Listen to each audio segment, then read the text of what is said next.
ಹರಿ ಓಂ ವೀಕ್ಷಕರೇ, ಬೆನ್ನು ನೋವಿನ ಸಮಸ್ಯೆಯನ್ನು ನಿವಾರಣೆ ಮಾಡಿಕೊಳ್ಳಲು ಸಹಾಯ ಮಾಡುವಂಥ ಆಸನವನ್ನು ಅಭ್ಯಾಸ ಮಾಡೋಣ.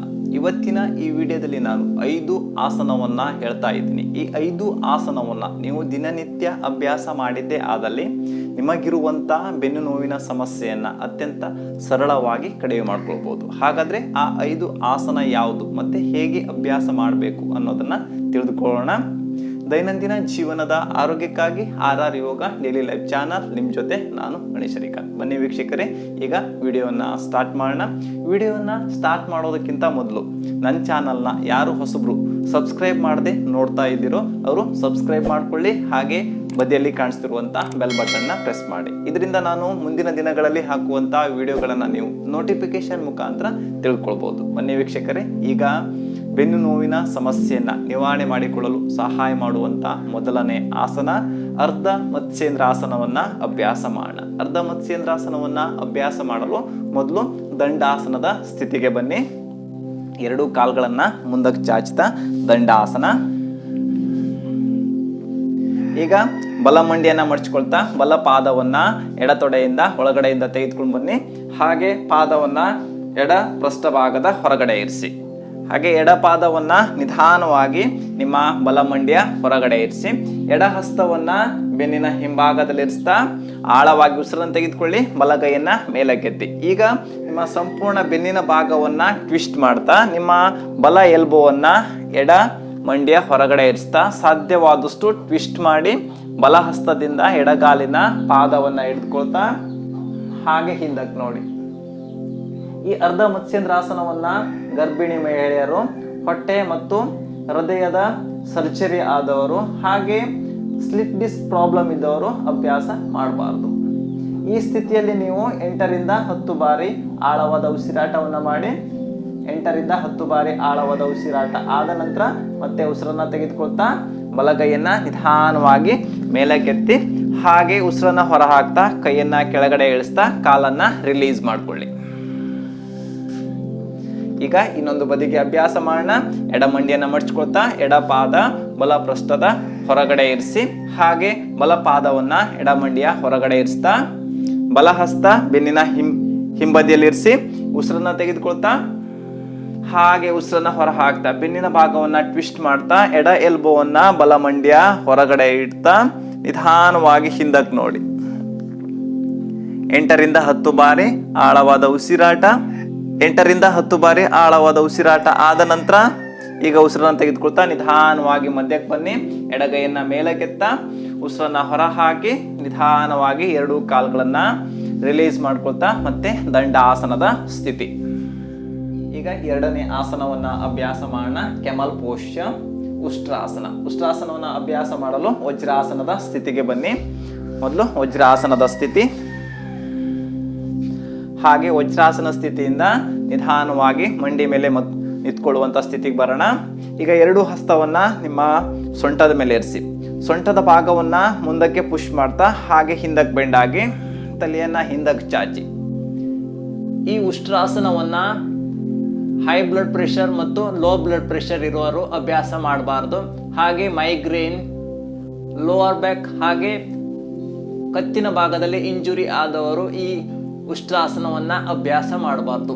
8 ರಿಂದ 10 ಬಾರಿ ಆಳವಾದ ಉಸಿರಾಟ ಆದ ನಂತರ ಮತ್ತೆ ನಿಧಾನವಾಗಿ ಉಸಿರನ್ನು ತೆಗೆದುಕೊಳ್ತಾ ಮೇಲಕ್ಕೆ ಬನ್ನಿ. ಹಾಗೆ ಉಸಿರನ್ನ ಹೊರ ಹಾಕ್ತಾ ವಜ್ರಾಸನದ ಸ್ಥಿತಿ. ಈಗ 3ನೇ ಆಸನವನ್ನ ಅಭ್ಯಾಸ ಮಾಡೋಣ. 3ನೇ ಆಸನ ಬ್ರಿಡ್ಜ್ ಪೋಶ್ಚರ್. ಬ್ರಿಡ್ಜ್ ಪೋಶ್ಚರ್ ಅನ್ನ ಅಭ್ಯಾಸ ಮಾಡಲು ಬೆನ್ನಿನ ಮೇಲೆ ಮಲಗಿಕೊಳ್ಳುವಂತ ಸ್ಥಿತಿಗೆ ಬರೋಣ. 2 ಕಾಲುಗಳನ್ನ ಮುಂದಕ್ಕೆ ಚಾಚ್ತಾ ಮೊದಲು ದಂಡಾಸನ, ಹಾಗೆ ದಂಡಾಸನದಿಂದ ಬೆನ್ನಿನ ಮೇಲೆ ಮಲಗಿಕೊಳ್ಳುವಂತಹ ಸ್ಥಿತಿ. ಈಗ 2 ಮಂಡಿಯನ್ನ ಮಡಚ್ಕೊಳ್ತಾ ನಿಮ್ಮ ಹಿಮ್ಮಡಿಯನ್ನ ಪೃಷ್ಠಭಾಗದ ಮುಂಭಾಗಕ್ಕೆ ತೆಗೆದುಕೊಂಡು ಬನ್ನಿ. 2 ಹಸ್ತದಿಂದ ನಿಮ್ಮ ಆಂಕಲ್ ಜಾಯಿಂಟ್ ಅನ್ನ ಹಿಡ್ಕೊಳ್ಳಿ.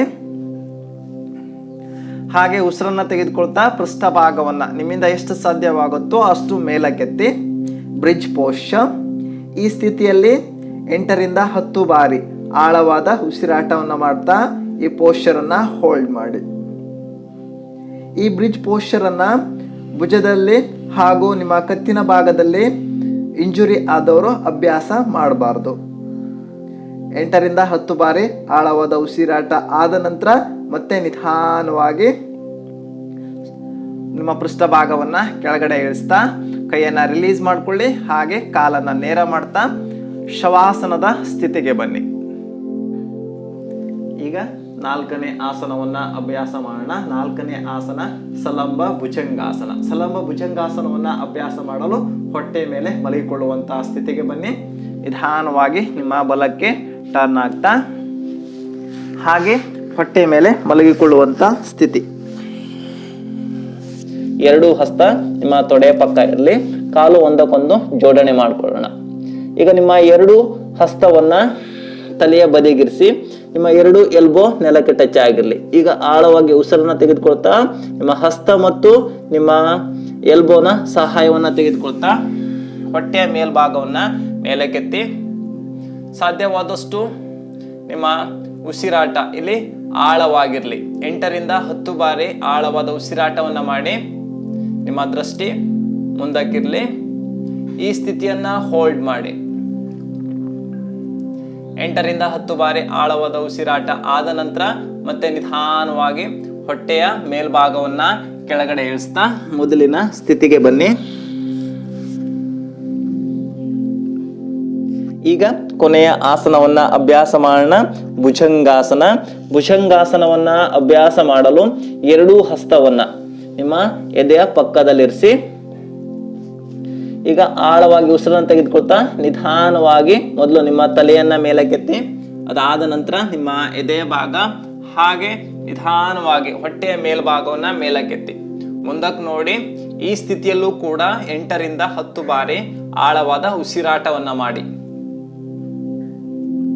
8 ರಿಂದ 10 ಬಾರಿ ಆಳವಾದ ಉಸಿರಾಟ ಆದ ನಂತರ ಮತ್ತೆ ನಿಧಾನವಾಗಿ ನಿಮ್ಮ ಹೊಟ್ಟೆಯ ಭಾಗ ಎದೆ ಹಾಗೂ ನಿಮ್ಮ ತಲೆಯನ್ನ ಕೆಳಗಡೆ ಇಳಿಸ್ತಾ ಮಕರಾಸನದಲ್ಲಿ ವಿಶ್ರಾಂತಿಯನ್ನ ತೆಗೆದುಕೊಳ್ಳಿ. ಬಲಹಸ್ತವನ್ನ ಎಡಭುಜದ ಮೇಲೆ ಇರಿಸಿ, ಎಡಹಸ್ತ ಬಲಭುಜದ ಮೇಲೆ.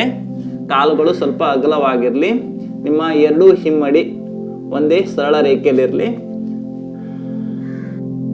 ಸಂಪೂರ್ಣ ಆಸನದಿಂದ ನಿಮ್ಮ ದೇಹದಲ್ಲಾದಂಥ ಬದಲಾವಣೆ ಹಾಗೂ ನಿಮ್ಮ ಬೆನ್ನಿನ ಭಾಗದಲ್ಲಿ ಆದಂಥ ನೋವು ಮತ್ತು ಸ್ಟ್ರೆಚಸ್ ಅನ್ನ ಗಮನಿಸ್ತಾ ಅದನ್ನ ಅನುಭವಿಸ್ತಾ ಆಳವಾದ ವಿಶ್ರಾಂತಿಯನ್ನ ತೆಗೆದುಕೊಳ್ಳಿ. ನೋಡಿದ್ರಲ್ಲ ವೀಕ್ಷಕರೇ, ಬೆನ್ನು ನೋವಿನ ಸಮಸ್ಯೆಯನ್ನ ನಿವಾರಣೆ ಮಾಡಿಕೊಳ್ಳಲು 5 ಸರಳವಾದ ಆಸನ. ಈ ಆಸನವನ್ನ ನೀವು ದಿನನಿತ್ಯ ಅಭ್ಯಾಸ ಮಾಡಿದ್ದೇ ಆದಲ್ಲಿ ಅತ್ಯಂತ ಬೇಗ ನಿಮ್ಮ ಬೆನ್ನು ನೋವಿನ ಸಮಸ್ಯೆಯನ್ನ ನಿವಾರಣೆ ಮಾಡಿಕೊಳ್ಬಹುದು ಅಂತ ಹೇಳ್ತಾ ಇವತ್ತಿನ ಈ ವಿಡಿಯೋನ ಮುಗಿಸ್ತಾ ಇದ್ದೀನಿ. ಈ ವಿಡಿಯೋ ನಿಮಗೆ ಇಷ್ಟ ಆಗಿದ್ರೆ ಲೈಕ್ ಮಾಡಿ, ಶೇರ್ ಮಾಡಿ, ಮತ್ತೆ ನನ್ನ ಚಾನಲ್ನ ಹೊಸಬರು ನೋಡ್ತಾ ಇದ್ರೆ ಸಬ್ಸ್ಕ್ರೈಬ್ ಮಾಡ್ಕೊಳ್ಳಿ. ಹರಿ ಓಂ.